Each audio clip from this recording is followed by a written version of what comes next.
This Women's History Month, join Queens Public Library for Moving Forward Together, Women Inspiring Generations. Our 2025 theme celebrates the collective strength and influence of women who have dedicated their lives to education, mentorship, and leadership. Learn about our all-ages programs, recommended books and movies, and more at queenslib.org/WHM 2025. Filing your taxes can be an overwhelming, complicated process, but it doesn't have to be. Queens Public Library is partnering with a number of organizations to offer free tax counseling for New Yorkers at several QPL locations. Download our tax help brochure at queenslib.org/tax 2025 to learn more. Do you have an old prom dress, tuxedo, or other formal wear taking up space in your closet? Please donate your formal wear for our second annual QPL Prom Attire Giveaway. Your donation will help make prom a fun, fabulous, and memorable experience for the QPL teens in your community. Visit queenslibrary.org to learn more.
She's a woman of mystery. You can date. You can date. You can date. You can date.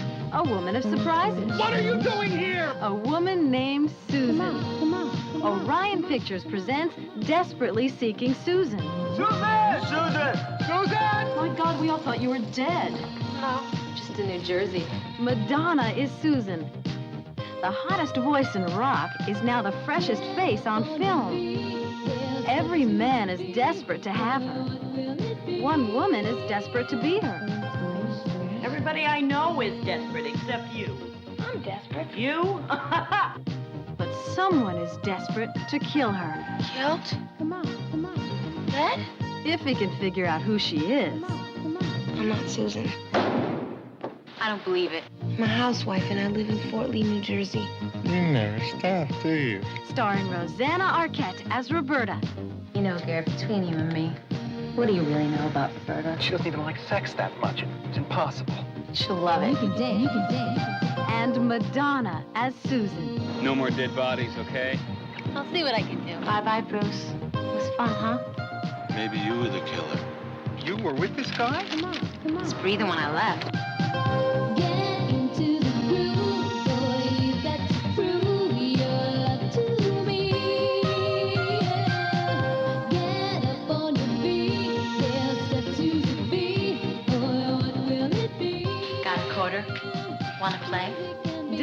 Desperately Seeking Susan. A life so crazy it takes two women to live it.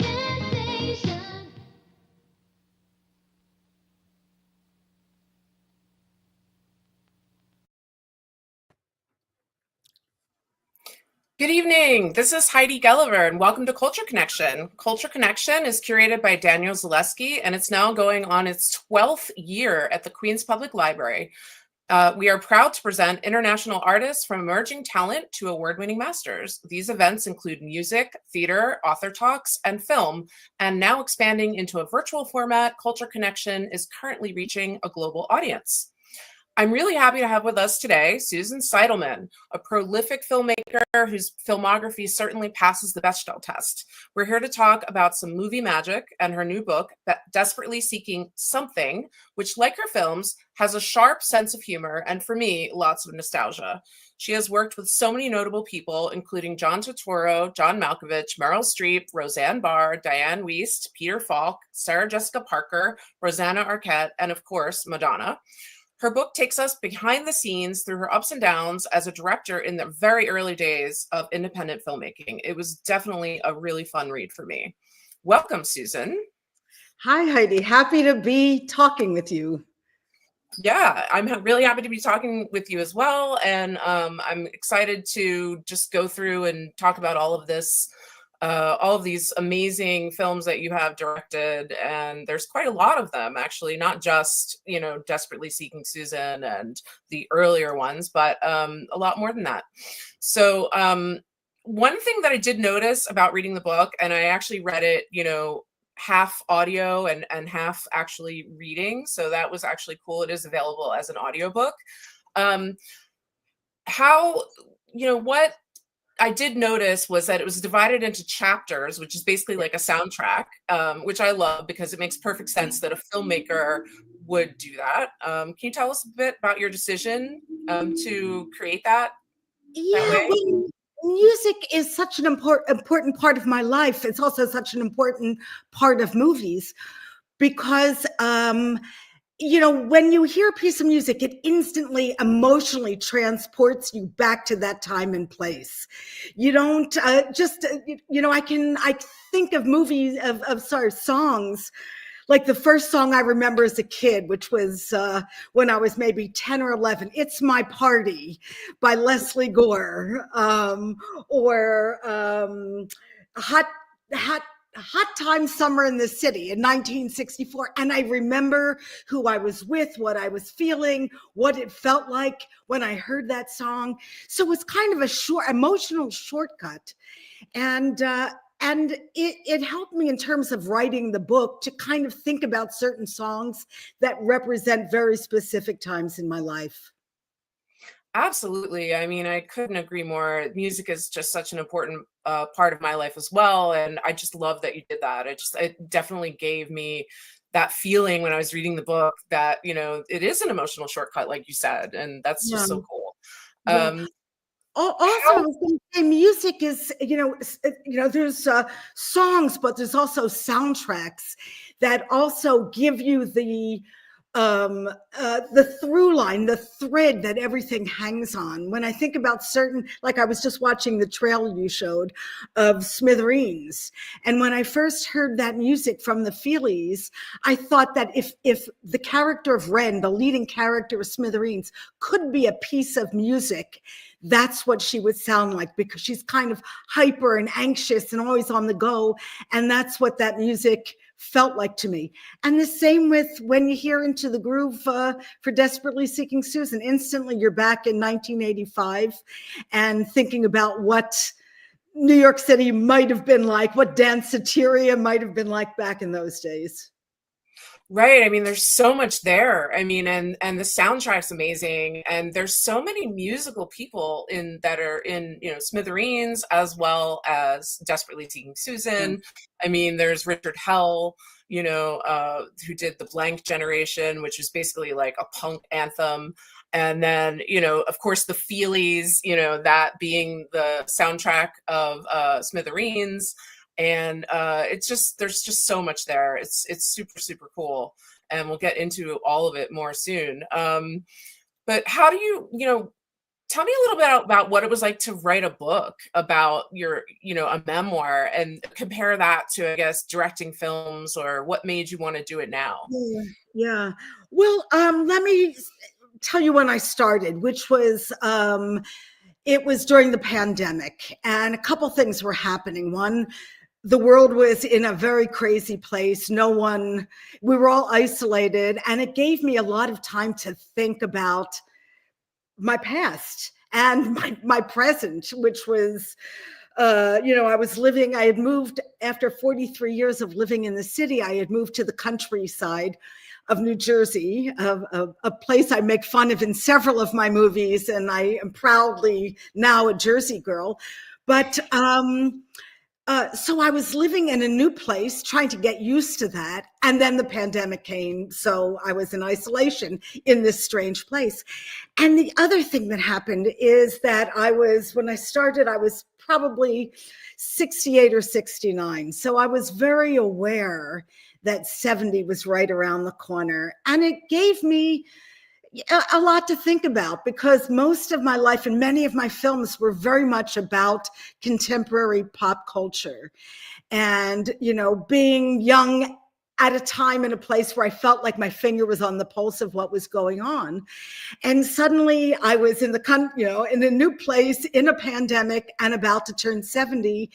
And all those things just made me gave me time to think about my life. And also, after many years of having critics or journalists interpret my films, telling me what they thought the film was about, I thought it was time to look at my work from the inside out, at least to try to explain what my intentions were in making the various films, whether those intentions came through or not, but at least to see those films through my eyes.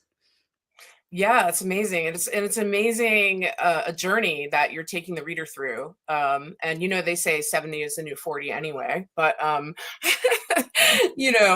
it is an amazing journey that you're taking the reader through, like through all of these ups and downs in your experience as a filmmaker. And I just thought it was so much fun to read.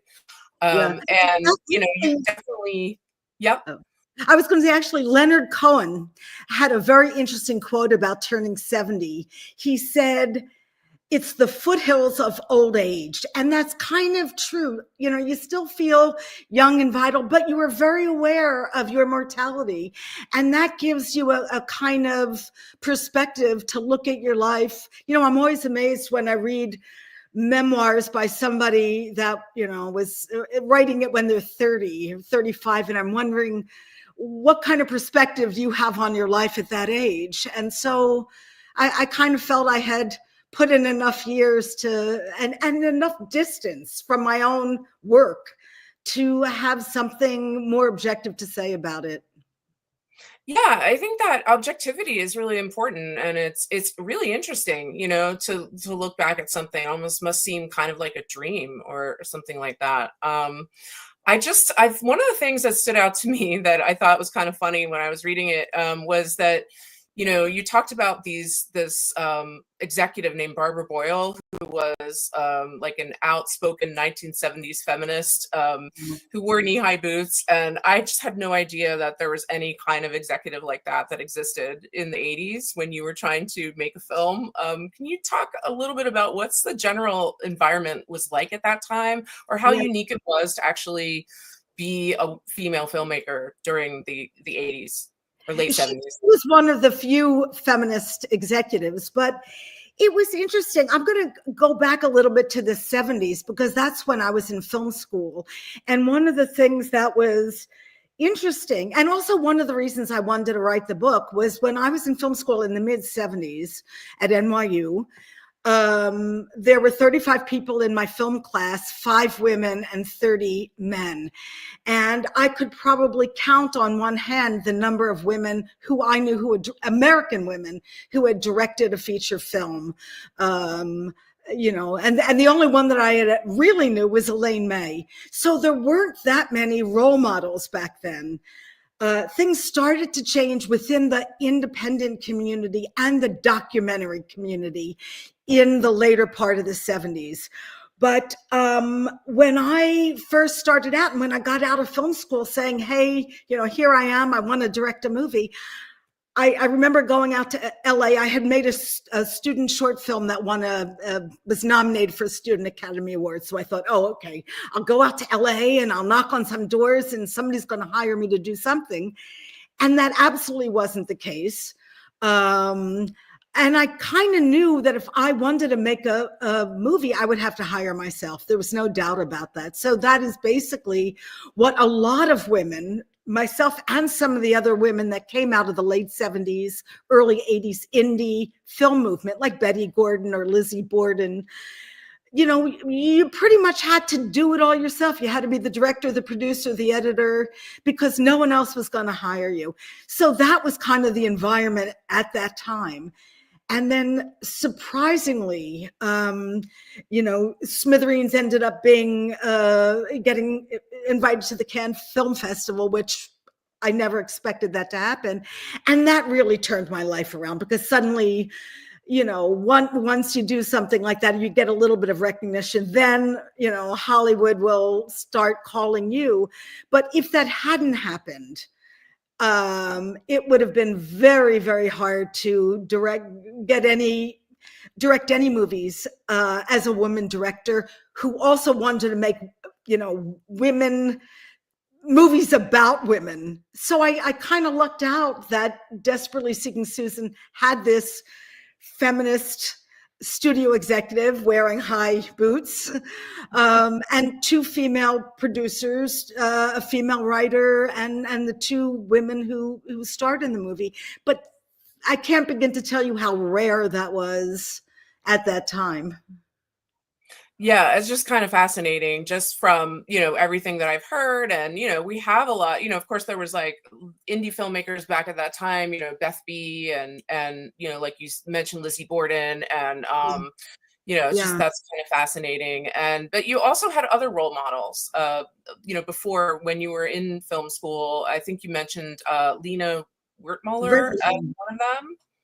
Yeah. And she's not really a household name. So, she did Seven Beauties in 1976. And she was nominated for an Academy Award for Best Director for that film, making her the first female director to be nominated for the honor. So was that something that, you thought about at all, or? Yeah, well, I knew of, in terms of America, and I'm not talking indie films, I'm talking about a film that gets out that will be in several movie theaters and, a commercial release. The only person I knew of in film school in America was Elaine May. And that's because I had seen The Heartbreak Kid and loved it. And, she wrote it and directed it. And, but in Europe, it was a little different because their system is a little different. So there were a couple of women that I did admire, like Agnes Varda, and in Italy, Lena Wertmuller, because she had a body of work. She wasn't somebody, you hear occasionally about a woman who made one wonderful little independent film and then disappears. That seemed to be what was happening in the 70s. Or she'd make this great little indie film, then go on to make her first Hollywood movie. It would flop because she had a heavy-handed producer, watching over her shoulder, and then she would disappear. But Wertmuller, who is a protege of Fellini, actually, made a couple movies, I think from 73, 74, 75, 76, right in a row. So she had a body of work. And to me, why couldn't women have a body of work? Men had bodies of work. Hitchcock has a body of work. But she was the first person I knew who had a bunch of movies and a very bold style and a recognizable style. And to me, that was inspiring. Yeah, that's definitely amazing. And I think it's definitely true where you see there are a lot of these, kind of quick, short things that happen and then they kind of disappear. And I don't really know what that is, but and like you said, maybe she had a producer, over her shoulder or whatever. It seems like you were just really lucky that you had this like team that was really behind you. Yeah. Yeah. Well, that's why I knew after I made Smithereens and as an indie movie and it got some acclaim, I knew that the next movie, if I was going to make a bigger movie, if I was going to work for a studio or within the studio system, I better pick not just the right script, but I better pick the right production team, because it is so collaborative. And if you pick the wrong team, you can disappear. The right team and the right script. So I actually read maybe, 50 to 100 scripts before I came across Desperately Seeking Susan, knowing that if I picked the wrong one, that would be the end. Right. Yeah. And so getting to pick that, that script, what was it about that Desperately Seeking Susan script that kind of caught you? Well, a lot of things. One, I'm superstitious and it had my name in it, so I thought it was Desperately Seeking Me. But also, I kind of felt like it was a script I was preparing to make my entire life, because a theme that has been really important to me is the theme of reinvention. I mean, it's there in almost every movie I've made. Transformation and reinvention. And this had these two characters, one, the suburban housewife, which is who I could have been, who my family wanted me to be. And then it had the Susan character, who I left the suburbs of Philadelphia and moved to New York to try to become.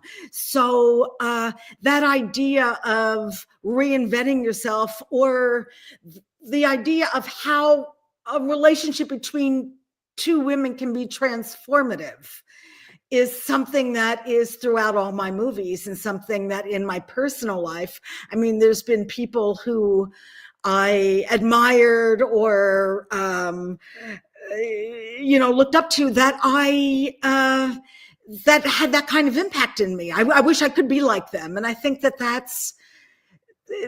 was something I wanted to acknowledge in the films I've made, that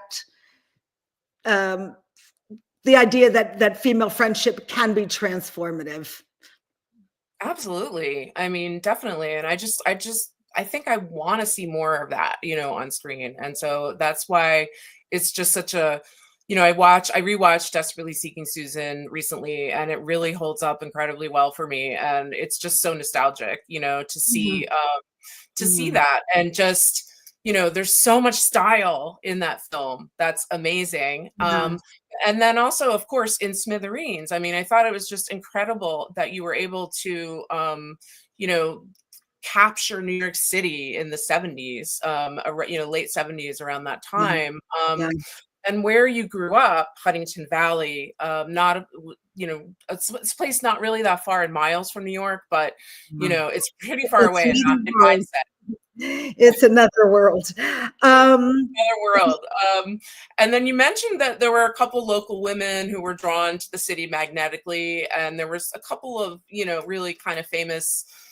Well, Nancy Spungen was one of them, and also a friend of yours, I think, named Rona Gale, which was her stage name, and they kind of met like unfortunate ends. I wonder how those women influenced the character of Wren in Smithereens. Yeah. Well, Wren is a girl like probably my friend Rona Gale or Nancy, Sid and Nancy, who left somewhere where they felt like an outsider, or they had a sense that there was something more exciting happening in a big city somewhere, New York City in that case. Like a lot of people who come to the city feeling like they're seeking not just an adventure, but they're seeking to become somebody different, the person that they want, that's inside of them, that they want to let out. Now, some people do that in a productive way. And in the case of Wren, she's, she's a little more self-destructive, as was Nancy Spungen. So I always say that sort of Ren is, or Madonna in Desperately Seeking Susan is the more cheerful version or the more successful version of Ren and Smithereens. But they're both street people who are manipulative or trying to get by, trying to live an exciting life. One just does it a lot better than the other one. But I think that's what New York, especially in the 70s, late 70s, when New York was cheap and it was funky and we were coming out of a bankruptcy crisis. So artists and students and young people could afford to live in the city. And it was sort of pre-yuppie 80s. So it was still, I don't think people were thinking about I'm coming to the city to get rich. I think they were thinking I'm going to come to the city to live out this dream, this maybe artistic dream I have, whatever that was, be a painter, be an actor, be a whatever. And so there was a kind of community. You sort of felt like, especially in downtown, I'm sure it was all over the city, Upper West Side too, but this feeling of a community of people who had come from someplace else, gravitated to the city to meet other outsiders like themselves who were all looking to do something interesting. Yeah, absolutely. I mean, there's just so many really interesting characters that, are in there, these, like you had Arta Lindsay in Desperately Seeking Susan, who I actually didn't realize was in it until I rewatched it again, like rewatching it again, it was just wow. And, then in Smithereens, Cookie Weller has a cameo, and she's someone that's been in a lot of John Waters films, Desperate Living, Polyester, and then, Richard Hell, of course. So it's like this whole network of, creatives, and everyone feeds off each other. I think back then, again, people shared information. So there was a sense that if you were in the indie, and I'm talking not indie like of the 90s, I'm talking indie of the late 70s and 80s, when it was no budget, not a couple $1 million low budget. It was really, you're working with scraps, but everyone was sort of sharing information, someone would say, oh, I just met this cinematographer, maybe you'd like to meet them. Or I forget who it was that turned me on to Richard Hell at the time, said, there's this musician. I knew who he was sort of from CBGBs and from posters that used to be put up on St. Mark's Place for his band Television or the Voidoids. But there was a real sense of sharing information that I think unified those filmmakers. So we all kind of knew each other, even if we weren't good friends, we all knew each other on some level. And that was pretty wonderful. Yeah, it sounds like it.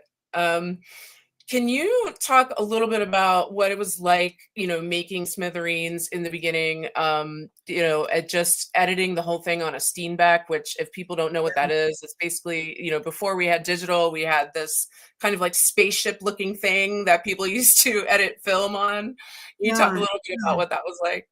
Yeah, well, that's how I learned to edit. I mean, Smithereens was shot on 16 millimeter, and you'd literally have pieces of celluloid that you had to Scotch tape together.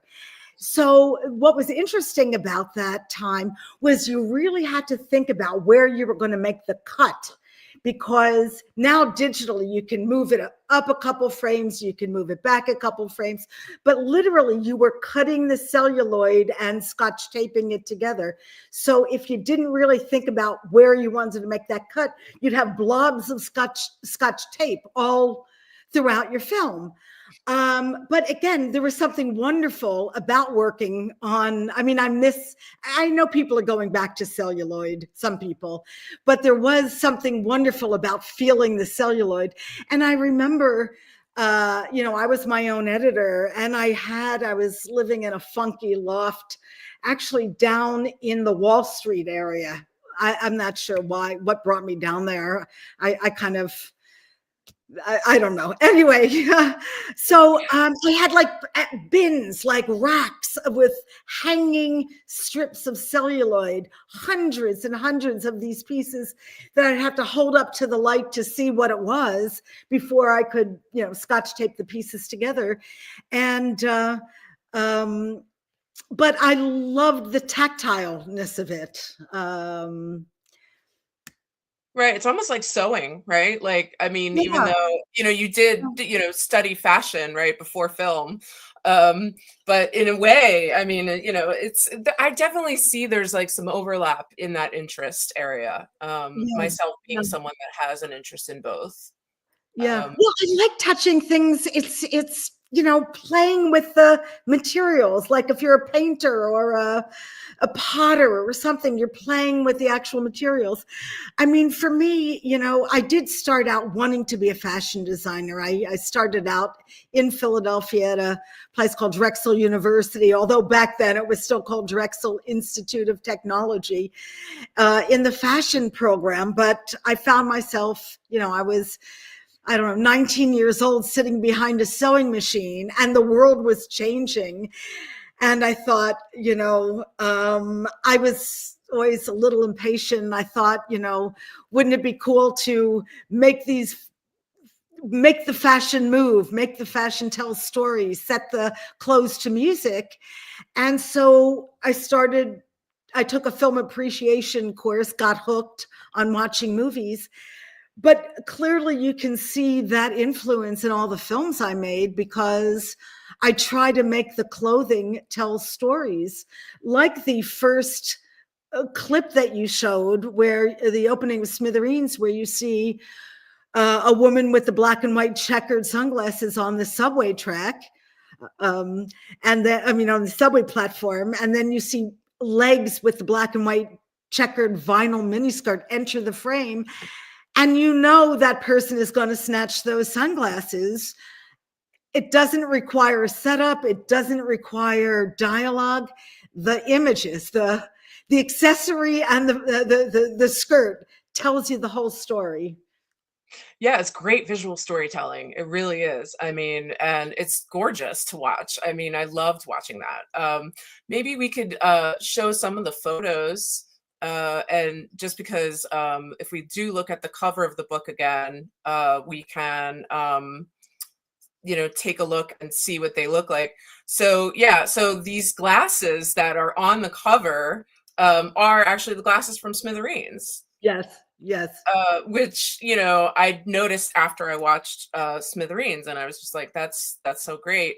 And then there's so many, iconic things, but let's just go through, we can maybe talk about some things as we're looking at some of the photos. Okay. So this was you in film school? Yeah, that was probably 1975, I would say. Yeah. And as you can see, I mean, I said this, there were 5 women in my class, and perhaps, I felt like I needed to, not just that I needed to work that much harder, I wanted to work that much harder, because I knew that it would be a struggle down the line unless I was really tenacious and hardworking. So, that was my first or second student film. Amazing. And here we are with Smithereens on 12th Street, it says here, near Avenue A. Yeah. Yeah. What's interesting about this photo? Again, the great thing that I loved about independent filmmaking, and we even got some of that into Desperately Seeking Susan as well, is that you could look at things that were just happening in the world around you, in the neighborhood, on the street, and just sort of say, hey, do you want to be in my movie? Show up on 12th Street and I'll stick you in.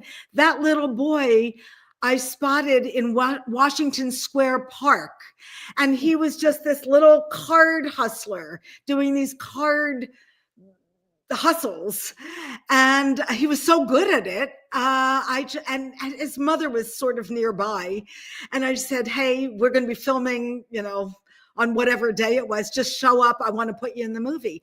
And that's sort of, to me, was wonderful and gives that movie, a kind of authenticity and energy.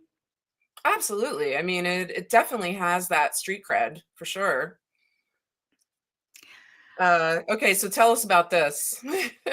Yeah, so that is the telegram I got informing me that I was officially in the Cannes Film Festival. So there's a little backstory to this, which is that I didn't know much about festivals. I'd gone to NYU. I had never been to a film festival before. But when I was finishing Smithereens, the only festival I knew about at that time was the Cannes Film Festival, So I just impulsively sent a postcard off to an address I had gotten in Paris saying, "I have a film, I'd love you to see it." And I gave my phone number or whatever.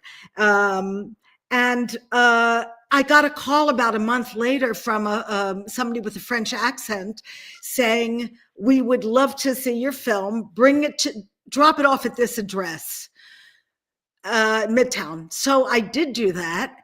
And then I got a call about a week later from another man saying, "My name is Pierre-Henri Delot. I'm the president of the Directors Fortnight. I saw your film. I'd like to talk. Can you meet me for breakfast?" And I think I tell this story in the book. I, again, stupidly said, "I'm not really a morning person." And he said, "I think you should become a morning person." And I said, "Sure." And I met him for breakfast. And he told me that he would like to put the film in the festival, but he could not put it in because I had shot it in 16 millimeter. I needed to blow it up to 35 millimeter. I needed to get a publicist and I needed to get subtitles. I had no money left. I had used up all the money making the film. I really had used every resource possible. And this would come to about $35,000 to get it into the festival. As luck would have it, there was a couple, a British couple sitting at the table next to where I was sitting who had overheard the conversation. And they said, "Excuse me for interrupting, but we happen to be film sales agents. And if you get your film if they put your film in the festival, we will lend you the $35,000 you need to do all those things. If you let us represent your film in Cannes." And of course I said yes. And then about 2 days later, I got a call saying from the head of the entire festival, basically saying, "We would like to take your little film out of the Directors Fortnight," which is basically a category for first or second time directors. "And we would like to put it in the official selection," which is the big competition, along with two other American films. One was a film called Missing that starred Jack Lemmon and Sissy Spacek. The other one was a film by, it was called Shoot the Moon, and it starred Diane Keaton. So suddenly Smithereens was in this, with these other films, and I truly felt like a fish out of water, and like, the whole thing was kind of surreal. And that is a picture as Susan Berman and I are walking up the steps going into the screening, really feeling like Alice in Wonderland, both of us. I mean, it was just very surreal. We kind of look a little stern in that picture because I think we were pinching ourselves inside. We couldn't believe that this was actually happening at that time. And as I said, that really changed my life because it led to ultimately getting Desperately Seeking Susan. That's amazing. I mean, talk about synchronicity, right? I mean, and luck plays. You have to be prepared. You have to have the right stuff, but it's also about luck hitting the right timing and the right material. When all those things come together, And they don't always do. I mean, I've had the reverse of that, bad luck, bad timing. But Sure. in this case, it all kind of came together in a good way. Yeah, and I have to say, it's an amazing film, and it was deserving. I mean, it was pitch perfect editing, and I mean, just the pacing is amazing. Like the whole the story, everything, made a lot of sense, and it captured a certain scene or an essence in New York City that couldn't have been done any other way, I think. So yeah, it was just amazing to see that. It opened at the Waverly Cinema, which now is the IFC Center. IFC, right? Back then it was the Waverly. Yep. According to Dan, it's always going to be the Waverly. Not allowed to call it anything else. But yeah. Okay, so here you are on the set of Desperately Seeking Susan. Yes, looking kind of uncertain. That was this was a film a scene we were filming down in Battery Park. That's where that is. The scene where Rosanna Arquette first spots Madonna in the that binocular thing. Right, and I don't even know if they have those anymore, but that was so amazing to watch. Yeah. And here's that iconic. This is an iconic shot at this point, of her, freshening up. Giving credit where credit is due. That was it was scripted that she would dry her face using that hand blower, but the armpit was an improvisation from Madonna, and it's great. Such an amazing movie magic moment. So this one is more, so this was about a deleted scene, right? So it's kind of interesting because we all know the film as it is, but maybe tell us a little bit about this. Yeah, the script written by Leora Barish. The last scene of the script was that the two women go away on an adventure to Egypt, and we see them on camels in the desert in Egypt with the pyramid in the background. And so we filmed this. We rented some camels, and they were kind of nasty camels. I think one of them kind of rolled over with Rosanna still sitting on it. But and we went to a sand pit where they made glass. I guess glass is made from sand in New Jersey. And then we were going to optically put a pyramid in the background. So that was supposed to be the final scene, which we filmed, of the movie. What we realized in the editing and when we did some early kind of test screenings was that the film had too many endings. And ultimately, the ending that seemed to work the best was the one in the movie theater where Rosanna and Aidan kiss, and Rosanna acknowledges that her name is Roberta. And then we see Susan, Madonna, and her boyfriend Jim in the audience. And then the screen, the celluloid, they kiss and the celluloid starts to burn. Another classic moment. The reason that works is because for me, it is a kind of meta moment. We're making a movie, so it's referencing the fact that this is a fairy tale. It's a movie. And the couples are, they're all together. All those characters are together, and so it just felt like the right way to end the movie. Definitely. And then so here you are with the crew. Ed Lockman, the wonderful cinematographer. I mean, the thing about Ed, and the thing that's interesting when you watch Desperately Seeking Susan is that we wanted to make New York City seem like Wonderland. I mean, in a lot of ways, the movie references the Lewis Carroll book, Alice in Wonderland. The bored little girl who follows the mysterious creature, the white rabbit, down the rabbit hole into this exotic wonderland. Rosanna Arquette follows Madonna across the bridge into Manhattan, which we wanted to look magical. And so he used a lot of colored gels. If you look at the film, when you look at the exterior of the Magic Club, it's kind of chartreuse and purple. The alleyways are lit with orange, orange gels. It all is a kind of hyper real. It's gritty, but it's a hyper realistic version of gritty. So, and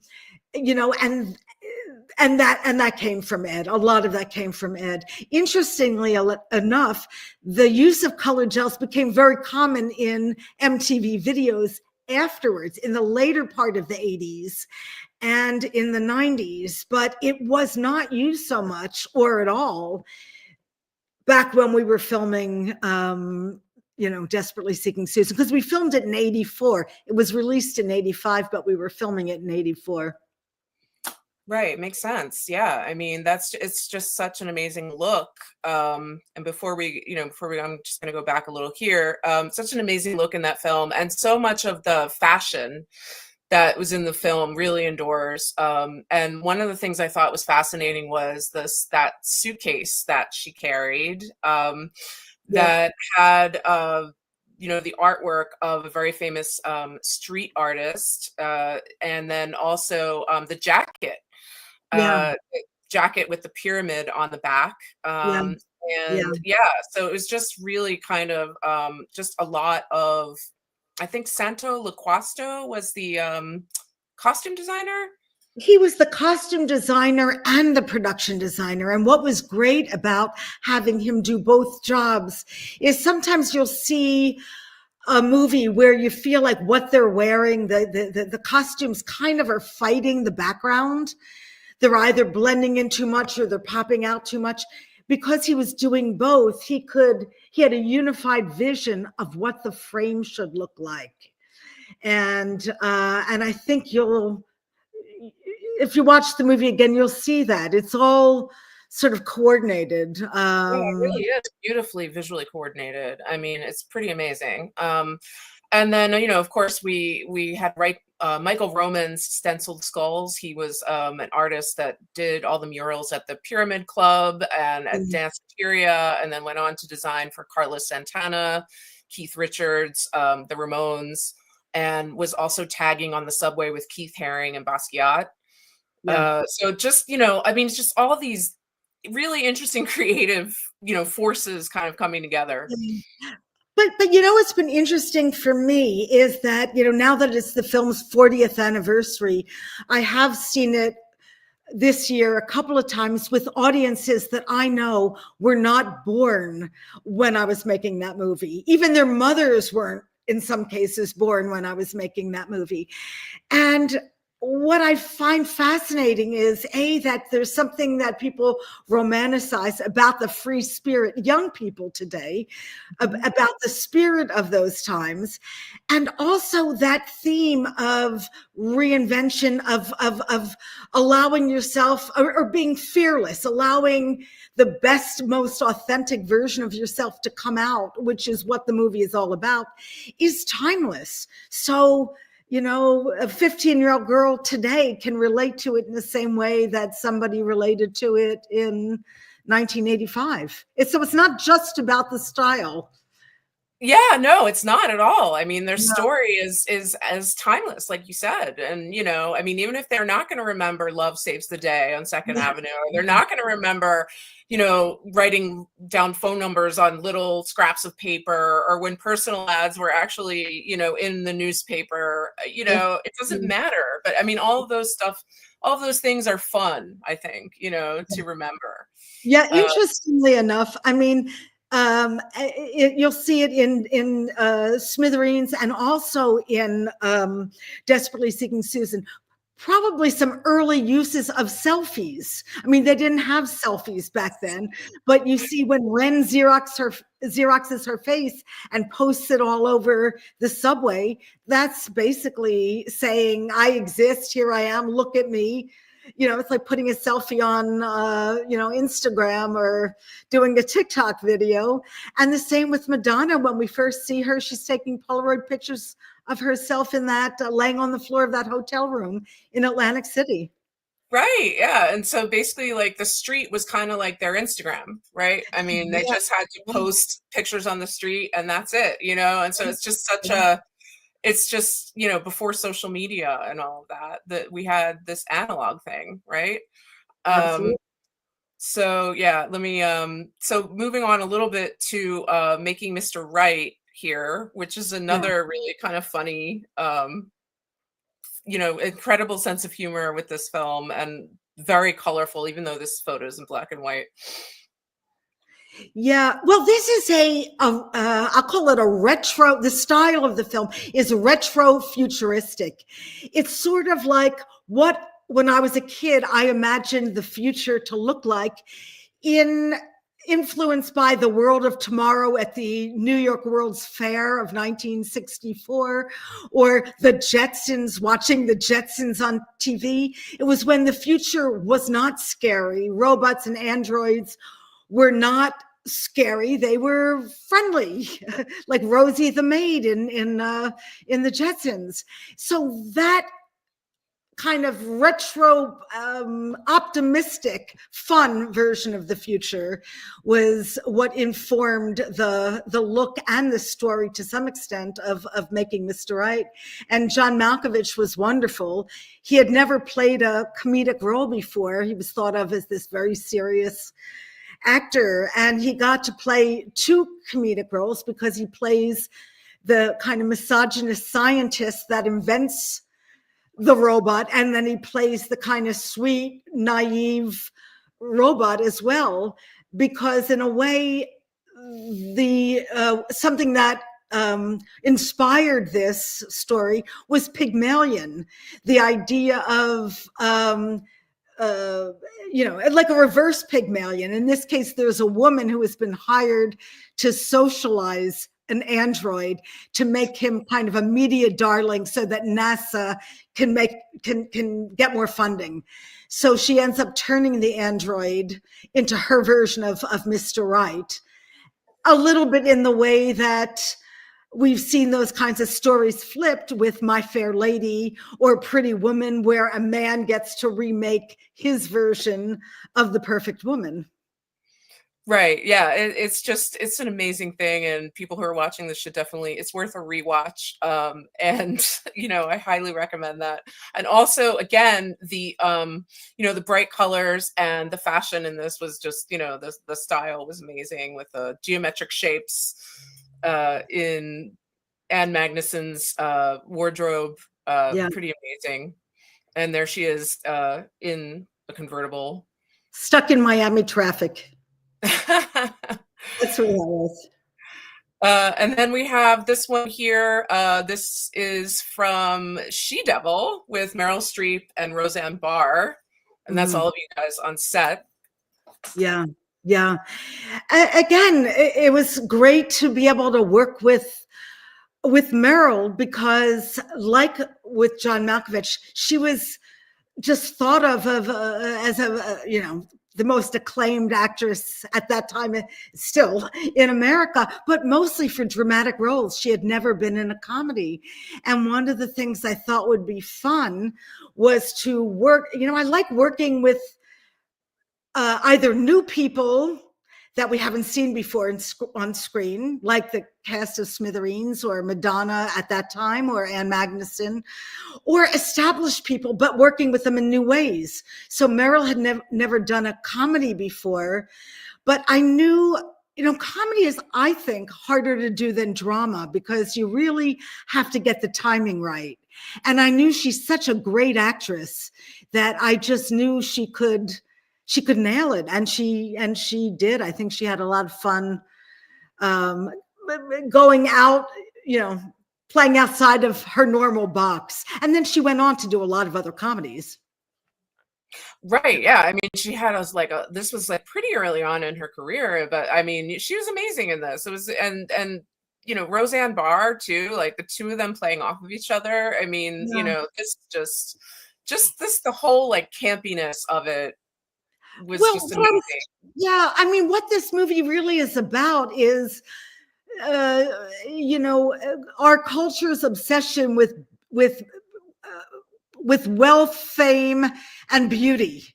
That's what the movie is about. She's Meryl Streep is a very successful romance novelist who lives in a pink palace and is kind of the epitome of femininity. What she promotes is femininity. And then in contrast to her, there's Roseanne Barr, who is this kind of underappreciated, not traditionally attractive, but very real housewife. And what I loved about the casting was that they were so different in real life that it kind of worked for the characters that the contrast worked in terms of the characters that they were playing on screen. Yeah, 100%. I mean, this was just so much fun. And also then you went on to do Cookie, which was another variation, but with another strong female character in the lead, who really could really sort of outsmarts everyone around her. Yeah, you can see in that there's the cast: Brenda Vaccaro, Emily Lloyd, Diane Wiest, Diane's baby at the time, me next to Diane, and there's Nora Ephron and Alice Arlen who wrote the screenplay. And what this was, because it's a twist on a mafia movie. Instead of it being a macho mafia movie or a father-son mafia movie, it's a father-daughter mafia story. So it's about the male-female politics, as well as a twist on the traditional kind of male-oriented story that we normally see on screen. Right. Yeah. I just love, seeing all of this from that perspective. You have a body of work, just like you were talking about earlier, right? And so this is Gaudi Afternoon. Yeah, this is a film, again, I love a female ensemble cast. This was Marcia Gay Harden, Juliette Lewis, Judy Davis, and Lily Taylor. And the little girl was named, her last name was Gines. I'm sorry, I forget her first name. And it was, a female ensemble piece that we we filmed in Barcelona, and we filmed in a lot of Antonio Gaudi locations. Which was really fun. Weirdly enough, this was a movie. I call it my lost movie. It was made in 2001 or 2. And what happened was that the company that made it, the producer that made it, ended up kind of disappearing for a bunch of years. And the negative was literally lost in a lab somewhere. I didn't know where the negative was for about, 15 to 18 years. Wow. Finally, after doing a lot of research, I was able to track it down to a lab in Madrid where it had been sitting that I didn't know. And they have now made new, it's called a DCP, a digital print of that movie, and that you can watch streaming. But for pretty much 15 to 18 years, it was just gone. But now I'm hoping people will get a chance to watch it, because it's a kind of gender twist on a detective story. Yeah, and I can definitely see, little bits of Desperately Seeking Susan in this as well. With the the magic and the color and all of that. So yeah, and I'm just going to put it out there that if anyone wants to ask questions, we're going to take some questions from the audience. So if you want to ask any questions, please feel free to write them in the chat. We're going to continue talking, and then eventually we'll get to the questions. The name of the actress, I feel bad, I forgot her name, Courtney Gines. She's now probably about 30 years old. She was a wonderful actress. Courtney Gines was her name. It's amazing. I mean, this was also amazing to watch, and you know, I just it's sort of, it has that same sort of, you know, going down the rabbit hole kind of feeling that you talked about in Desperately Seeking Susan and in Smithereens, but it's just, you know, maybe more mature or different in some way. Well, one of the themes that connects a few things, Desperately Seeking Susan, She Devil, and this movie, is they're both about two women who seem to be very opposite on the surface, but who have an impact, a dramatic impact on each other's life, on improving each other's lives. So that idea of how female friendship can really be transformational is in all those movies, and is also in some ways. I mean, I worked on Sex and the City, that also has those themes in there too. So you know, yeah, I mean, you ended up directing the pilot, right, and then the first few episodes of Sex and the City, and worked with Sarah Jessica Parker, and had a lot of influence on the actual tone of that as well. Yeah. Well, if you look at the tone, I mean, what's interesting about, if you look at the pilot, it changed. I mean, the series changed dramatically over the years, but certainly the pilot is pretty much grittier than some of the later episodes. You'll see Sarah Jessica Parker's character, you know, Carrie, lives in a very different apartment.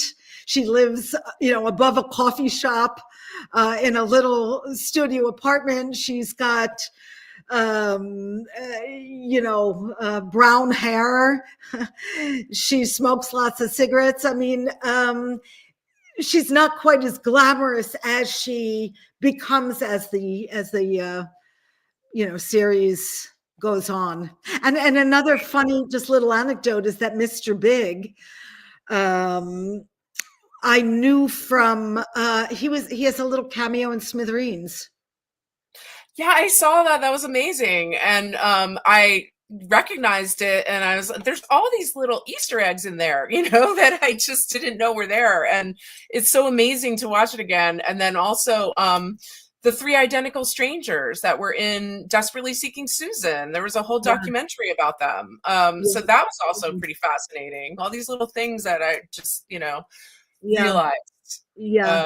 Well, that's another example of literally seeing, just like I saw in Smithereens, that kid, the card shark kid, you know, in Washington Square Park, those three triplets were literally walking down the street as we were setting up to film that scene.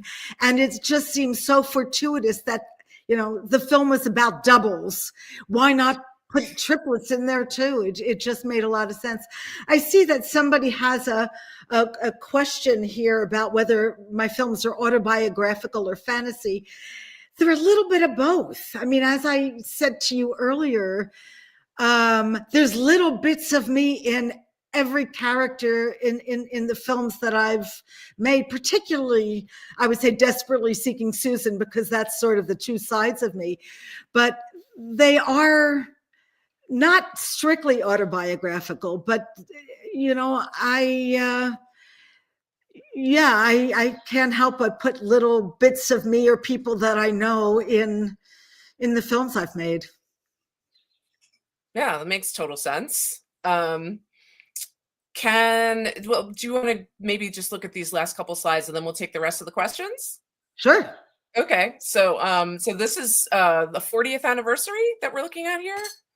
This is last week. That's a picture of me last week. And the Cinémathèque Française in Paris had a retrospective of my films, which was really lovely. It was wonderful. It also, you know, looking back and thinking, oh my God, that was 40 years ago, can be a little daunting. But that was the poster for the festival. And that was me in front of one of the screening rooms. Right? Time flies. Crazy. That was right after the screening of Desperately Seeking Susan was held in a big auditorium that's Paris. Did you actually watch it again in the auditorium, or were you just like, no, I don't need to be seeing this again? I did not watch it again. No, I didn't. But I do sneak in towards the very end, just to get a sense of to get a sense of the audience. I mean, as I said, what's been amazing at these screenings is that I'm literally seeing grandmothers, mothers, and grandchildren sitting together, which is incredibly gratifying. Yeah, it's really, it really has influenced a lot of young women, and over the years, through generations, and it has like this incredible staying power. And I think it's because of that story, and because there's so much of you in there, like the personal is political, but it's also universal, right? And there's so much that we can relate to, I think, in it, and so this is what makes it feel really genuine, despite maybe, there's all these layers, there's the fashion and there's this and that, but underneath that, there's like a real genuine feeling. So, yeah. Well, one of the things, and it's advice, again, one of the reasons I wrote the book was because I wanted to write a book that I wish I had read when I was 23 years old and starting out in film school, or starting out my career, about the ups and the downs and all the lessons learned. But it's there are a lot of ups and downs, and that was something that was really important for me to talk about, and to talk about to audiences as I travel around, for these anniversary screenings, or retrospectives or whatever, is that you got to be in it for the long term, not let the successes go to your head, and not let the failures go too much to your heart, because you gotta ride everything out if you want to continue to make films. Yeah, I think that's really great advice, especially for, younger filmmakers out there.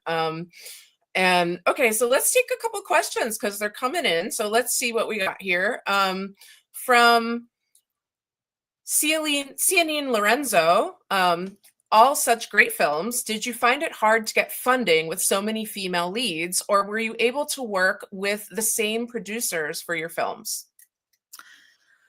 Well, Smithereens was made independently for very low budget, so that had nothing to do with, I didn't have to deal with the problem of female characters.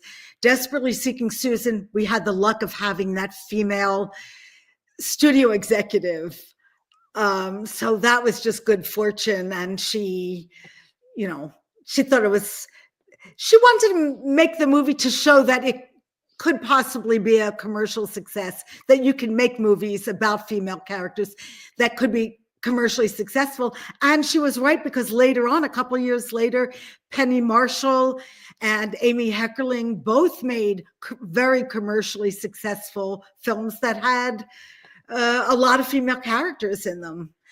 Right. And then you also, one thing that we didn't mention was Boynton Beach Club, which was also a ton of female characters, but also a bunch of older female characters, which I thought was really smart and really daring to put out there. Yeah. Well, that was interesting, because just like, early on, it was hard to make films with female characters. It was also at that time, which was 2005 when we were filming it, it was really hard to make films with older characters. We made the film, it got some nice reviews at festivals. We showed it to a bunch of distributors who all said, nice film, wrong age demographic. There's no demographic for people over age 35. They considered anything over age 35 old. felt they were wrong, so because I knew that, older people, men and women, have a lot more free time on their hands, especially retirees. And back then, now everyone's streaming, but when people used to go to movie theaters a lot, you'd go in the afternoon and it'd be filled with retirees, people, 60 and above. So I knew that there was an audience for that. So that particular movie, we actually self-distributed in the beginning. And it did really well at the box office in South Florida. We decided to distribute it where we knew there were going to be a lot of older audiences. And then once they saw how well it was doing, the distributors who had rejected it the first time around came back and said, okay, now we get it. Now we'll take your movie. And so Roadside Attraction and Samuel Goldwyn Company rejected it, came back, and then ended up distributing it. Yeah, it's amazing. I mean, you just have to break down those barriers, Yeah. I mean, it's just, there's so many barriers there. Yeah. Crazy. So, okay, let's see. What other questions do we have here? From Arlene Calandria, which was the most memorable location you have filmed at and why? Well, there's two.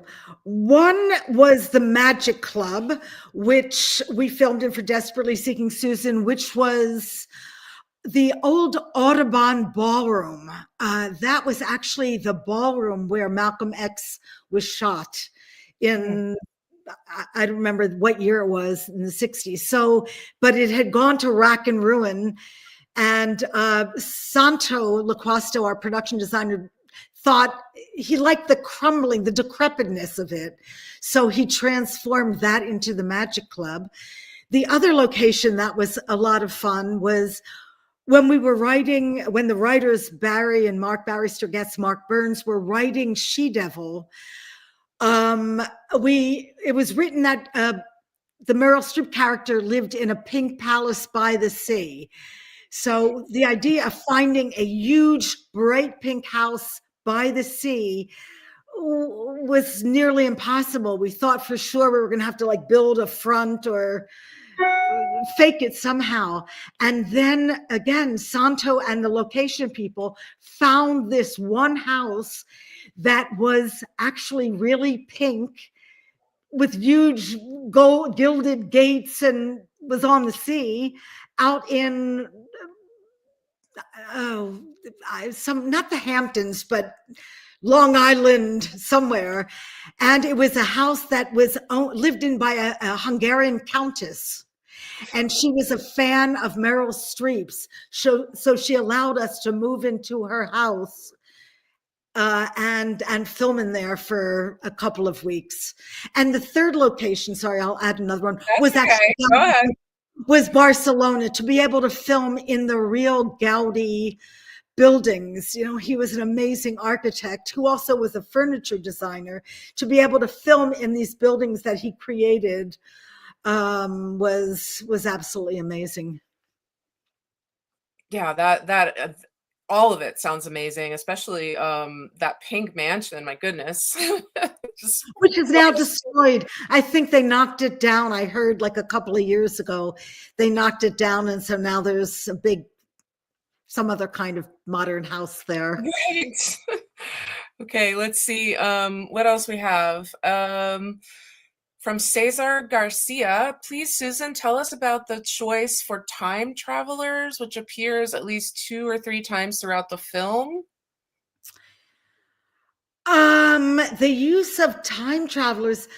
Hi, Cesar. I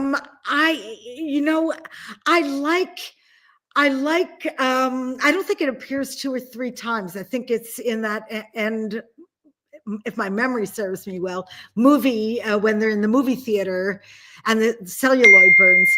But I have a thing for B movies because I grew up watching the Late Late Show, where they had, all these kind of funny, cheap B movies, Dracula and Frankenstein and uh, Roger Corman kind of movies, and also cheesy sci-fi movies. That's what I watched as a kid. So I have this nostalgia feeling for that. So when given the opportunity, I like to put them in my movies as a just little, I like the details. I like, screens within screens, what somebody's watching on a TV within a scene that's not about that movie necessarily. It's just a fun thing to play around with, so that when you watch the film again, if you watch the film again, you'll notice different things the second time around. Right. I noticed something I forgot to mention. I noticed that Glow was on the television, and I think that was in She-Devil, right? Yeah. And I had just watched the series that Gina Davis had done, or was involved in some way, and I just, silly, I didn't know that was actually a thing. Yeah, in the 80s thing. And then you did it with Cookie Mueller. In the earlier films, or in Smithereens. So yeah, I think that's just like a fun thing. Yeah, I think there's also in Smithereens a TV screen that's playing a Ronald Reagan movie called Bedtime for Bonzo. Again, you just kind of put it in the background. If people, sometimes it's just like a little personal joke or a political reference to something. Sometimes people notice, sometimes they don't, but it just adds like another layer to the image. Yeah, very cool. Okay, let's see what else we have here. From Dan, we have, thank you for this great interview. As a filmmaker, can you speak about the current attacks on free speech in the United States, whether it be books, movies, or in public discourse? You know what? All I can say is, I'm numb. It's terrible. And thank God there are people who are speaking out. And I hope they will continue to have the opportunity to speak out. But it is, it's pretty horrifying. And I'm kind of speechless, and that is also a whole other, a whole other show. Yeah, but it's kind of horrifying. It's like a horror movie, actually. It's beyond horrifying. It's just, it's another kind of surrealistic non-Wonderland. Exactly. Let's see what else we have here. So I think we talked about this, but you mentioned from Steve Harold. Susan, you mentioned early on you were pursuing and studying fashion. What caused you to make the shift to filmmaking? I always liked watching movies. For me, it was kind of a fantasy thing, a form of escape when I was a kid.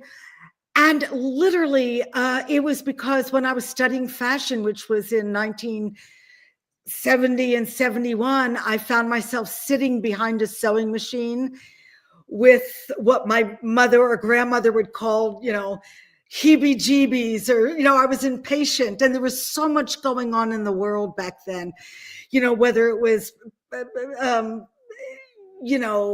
protests about race relations or with the women's movement, there were just so many movements going on that I just wanted to be out more in the world and not sitting behind a sewing machine. And movies gave me the opportunity to take some of these things I was thinking about and put them into movies. But I have great respect for fashion and for people who actually stayed the course and became fashion designers or creative in that field. It just that, I just decided to take that and put it into movies. Amazing. Okay, so maybe we do one or two more, and then that'll be it. But let's see. We have another one from Cesar Garcia. Is Leora Barish a pen name? I've looked for information on her, and there's barely anything out there and no interviews.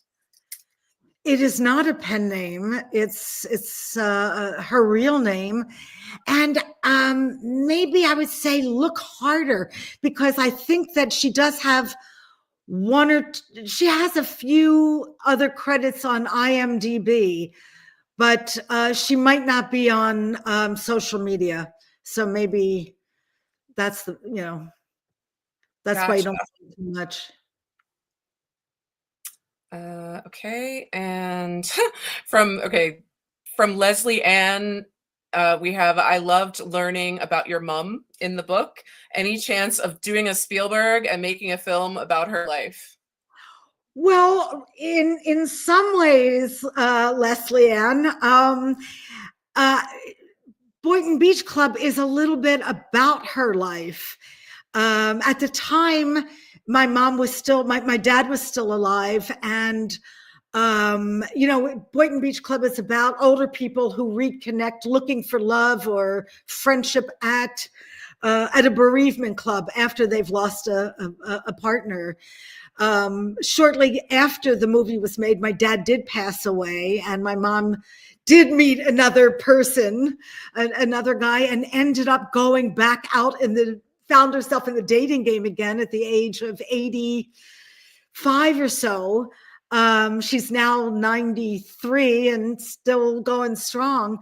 But my mom was a big influence on me, in that even though she was a traditional housewife or mother housewife, in lots of ways, she did encourage her children, all of her children, to kind of not be afraid to follow their dreams and not be afraid of failure. I mean, a lot of people I know are creative, and then they put themselves out there, initially get rejected, and then they kind of shrivel up or, get afraid to put themselves, whenever you're creative, you're making yourself very vulnerable. And that's a tricky position to be in. I think my mom taught me to, roll with those punches, and, there's going to be lovers and there's going to be haters, and just try to ignore the haters and stay the course. Think about what you're trying to do. Put blinders on, which is something I'm pretty good at doing, wearing those blinders at times.